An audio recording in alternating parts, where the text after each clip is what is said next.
अस्सलाम वालेकुम। कैसे हैं सब दोस्त? उम्मीद करता हूँ सब दोस्त खैरियत से होंगे। फिर हमारा जो आज का बेसिक टॉपिक है ना, वो ये है कि हमने पिप्स को कैसे कैलकुलेट करना है। तो पिप्स को कैलकुलेट करने के ना डिफरेंट स्टाइल्स हैं, डिफरेंट मेथड्स आप यूज कर सकते हैं ताकि आपको इजीली पिप्स कैलकुलेशन जो है वो याद रहे। एक तो पहली बात यह है कि आपको चाहिए कि आप इसको अपनी डायरी के ऊपर नोट करें। नोट करने से ये होगा कि नेक्स्ट टाइम आपको ये चीज़ें याद रहेंगी। ठीक है, और भूलेंगी नहीं। नहीं नोट करेंगे तो हर पेयर पे डिफरेंट क्राइटेरिया होता है, तो वो फिर आपको भूलती रहेंगी।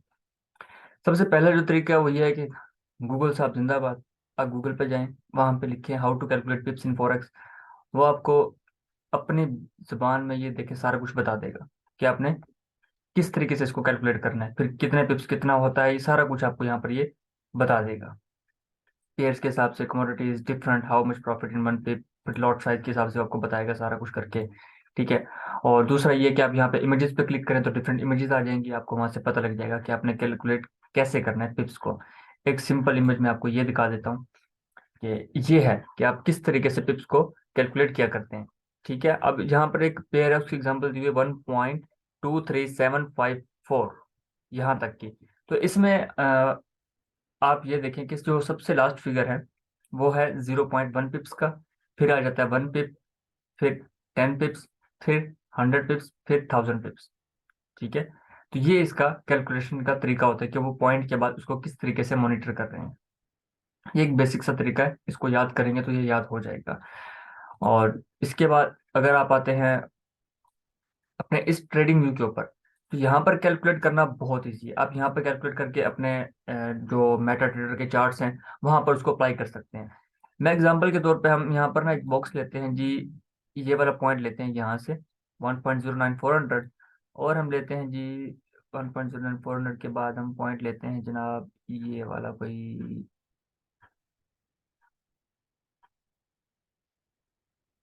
हम्म, ये पॉइंट ले लेते हैं जी। ये हमने लिया जी पॉइंट टू 1.09400, 1.09001 का। आपके पास यहाँ पर ये एक टूल होता है, इसको कहते हैं मैयर। Shift plus click on the chart आप करेंगे आ जाएगा। अब मैं क्लिक करूंगा और शिफ्ट प्रेस करके ये आ गया मेरे पास चार्ट यहाँ पर। ठीक है, इसको कहते हैं, ये मैयर का टूल है। आप इसको पकड़ें। ठीक है, अपने इस बॉक्स के ऊपर इसको ड्रा करें। एक क्लिक किया, ये ड्रा हुआ। अब मैं यहाँ से डाउन साइड आता हूँ। ये देखें, ये मैं डाउन साइड आया और मैंने यहाँ पे आके इसको रोक दिया।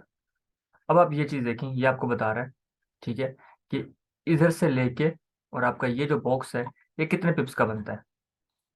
उसने क्लियर आपको आंसर कर दिया। ये लिखा हुआ है 40.5 पिप्स का ये बनता है, क्योंकि हमने ये जो बॉक्स लिया है 1.09405 से लिया। ठीक है, तो 40.5 का आपको बता रहा है कि ये इतने पिप्स इसके अंदर बनते हैं।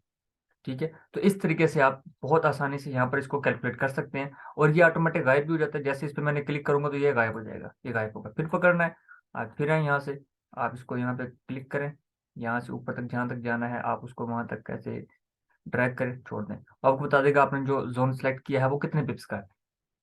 तो यहाँ से आपको आइडिया हो जाता है इजीली। ठीक है, बाकी हर पेयर के हिसाब से इसको होता है, आप इसको देखें। हम जैसे 1.09401 है, तो ये बिल्कुल 9000 तक आ गया है। तो हमें ऑटोमेटिकली यहाँ पर नजर आ रहा है कि इन दोनों के दरमियान जो डिफरेंस आ रहा है वो 400 पॉइंट्स का आ रहा है। तो जो 400 पॉइंट्स है, ठीक है, इसको हम कहते हैं कि ये 40 पिप्स है। ठीक है, जिस तरह ये हमने कहा था कि पॉइंट के बाद देखिए 1 2 3, तो थर्ड फिगर है वो यहाँ पर हमें कौन सा फिगर बता रहा है? Third, 1 2 3, third. थर्ड फिगर जो हमें बता रही है वो 10 पिप्स के बारे में बता रही है कि ये 10 पिप्स है। ठीक है, तो 10 पिप्स के अकॉर्डिंग उसने हमें सारा कुछ डाटा कैलकुलेट करके बताया है। एक ये तरीका होता है। ठीक है, इसको आप याद कर लें, आपको इजीली हर पेयर के ऊपर ये चीज मिल जाएगी। आप अपने हर पेयर के ऊपर इसको ट्राई करें, देखिए किस पेयर के ऊपर किस पॉइंट का क्या डिफरेंस बनता है, तो आपको वो इजीली याद रह जाएगा। अब यहाँ पर हम पकड़ते हैं जी ये 690, और यहाँ से कोई रैंडम एरिया पकड़ लेते हैं जी, ये पकड़ लिया। अब हमें यहाँ पर डिफरेंट एरियाज आगे डिफरेंट, अब हमें यहाँ पे कैलकुलेशन का एग्जैक्ट आइडिया नहीं हो रहा कि ये कितने पिप्स बन रहे हैं। आप जस्ट यहाँ पे हैं, इधर से इसको पकड़ें, यहाँ तक मैं लेके आया, ये उसने बता दिया 40.6 पिप्स बनते हैं। That's it. इतना आसान काम ट्रेडिंग व्यू ने आपके लिए किया हुआ है, तो आप इसको पकड़ें, इसको यूज करें। अदरवाइज आप चार्ट पे आते हैं, आपका कोई भी पेयर है, कोई भी चार्ट है, आप उस पे आते हैं, तो उसके ऊपर जब आप इसको देखेंगे तो कैसे कैलकुलेट करेंगे। अब यहाँ से हमने ट्रेड तो लगा दी, अब हमें नहीं पता कि यार हमने कितने 30 पिप्स कहाँ बनेंगे, 10 पिप्स कहाँ बनेंगे, 20 पिप्स कहाँ बनेंगे। अब यहाँ पर मैं एक एग्जांपल थोड़ी सी देता हूँ कि जैसे ही मैंने ये ट्रेड लगाई ये वाली, ठीक है, इसके ऊपर में आया, अब ये कह रहा है ड्रैग टू मॉडिफाई, इसको मैं होल्ड करता हूँ और ये ऊपर लेके जा रहा हूँ। अब आप सबसे लेफ्ट साइड कॉर्नर पर देखें, वो TP 0.2931 ये सारा चेंज होता जा रहा है। तो वो मुझे बता रहा है कि ये कितने पिप्स बन रहे हैं। अब हमें आइडिया है कि हमने 0.01 की लॉट लगाई है, ठीक है, तो वो जब 10 पिप्स हो जाएगा तो वो कितना प्रॉफिट देगा, वो 100 पिप्स हो जाएगा तो वो कितना प्रॉफिट देगा। तो हमने लेना है 0.01 के अकॉर्डिंग, जो है इसमें थोड़ा सा टीपी लेना है जी $1 का। हमने यहाँ पर 10 पिप्स का टीपी रखना है, तो ये यहाँ पर हमारे 10 पिप्स पूरे हो गए और इसने हमें बता दिया जी आपका टीपी ये है। अब मैं यहाँ चार्ट पे आया, मैंने जस्ट इसके ऊपर ये कर्सर लेके आई हूँ, बता रहा है 1.01 मेरा प्रॉफिट होगा। 0.01 की लॉट है तो इसका मतलब ऑटोमेटिकली ये मेरे 10 पिप बनते हैं। तो 0.01 की लॉट से पिप्स की कैलकुलेशन बहुत इजी होती है, इसीलिए हम ट्रेनिंग के दौरान रिकमेंड करते हैं कि आप 0.01 की जो लॉट साइज है उसको यूज किया करें, ताकि पिप्स की कैलकुलेशन इजी रहे। अब यहाँ पर अगर हम एसएल की तरफ आते हैं, एसएल करना हो तो ये इसको बाई की ट्रेड थी, नीचे लेके आ रहा हूँ। अब ये मुझे बता रहा है कितना एसएल हो रहा है मेरा, ये 80, ये 8 पिप का मेरा एसएल हो गया। ये यहाँ पे ऑटोमेटिक बात खत्म हो गई इसकी। तो ये जो तरीका है ये सबसे इजी है। अब इस तरीके से इसको नोट करें, अपने डिफरेंट पेयर्स के ऊपर इसको जाके देखें कि इस टूल्स के जरिए कि कहाँ से कहाँ तक ये वैल्यू जाएगी, तो मेरे कितने पिप्स बनते हैं। ये बहुत आसान तरीका है, यहाँ से आप अपना हर पेयर अपने हिसाब से कैलकुलेट करके बना के रख सकते हैं कि आपने उसको कैसे ट्रेड करना है, वो आपको कैसे नजर आएगा। तो ये सबसे आसान मेथड है। तो इसके लिए आप इसी तरह कैलकुलेट करें कि किसी फिक्स अमाउंट, जैसे 13378 आ रहा है, अब ये 800 से पकड़ें इसको, ठीक है, प्रॉपर किसी एग्जैक्ट वैल्यू तक लेके जाएं जो एंड में इक्वल आ रही हो, जैसे ये यहाँ तक। अब ये दिखने में साफ लग रहा है कि ये 50 पिप का जोन बन गया यहाँ पर। 1.33803 थर्ड फिगर है यहाँ पर पॉइंट के बाद, तो ये 10 पिप्स वाला राउंड होता है यहाँ पर। जस्ट इसको पकड़ें, यहाँ से यहाँ तक ड्रैग करें, वो कह रहा है 49.2 पिप्स, उसने एग्जैक्ट कैलकुलेशन करके बता दी। तो ये सबसे आसान तरीका होता है पिप्स को कैलकुलेट करने का।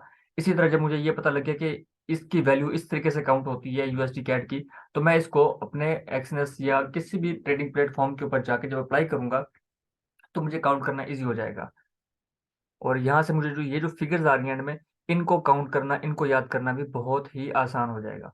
तो ये एक बहुत आसान सा तरीका है, आप इस टूल का यूज करके अपने इन पेयर्स को इजीली कैलकुलेट कर सकते हैं कि कौन सा जोन कितने पिप्स का बनता है, वहां से आपने टीपी जो लगाना है वो कितने पिप्स का लगाना है। अगर मैं देखता हूँ यहाँ से मुझे नीचे 30 पिप का एसएल देना है तो वो कितना बनेगा, ये मैं आया नीचे, ये 30 पिप यहाँ बनता है, यहाँ पे मेरा एसएल बनता है, ठीक है जी, कौन सा एरिया है, 1.32998, 1.32998, ये मैंने लगा दिया। तो इस तरीके से आप अपना इसको कैलकुलेशन इजीली कर सकते हैं। उम्मीद है कि यहाँ तक बात आपको समझ आ गई हो। तो इसकी जो है आप प्रैक्टिस करें, प्रैक्टिस करने के बाद इसको नोट करें, तो आगे आपका जो काम है टिप्स कैलकुलेशन का वो बहुत ही आसान हो जाएगा।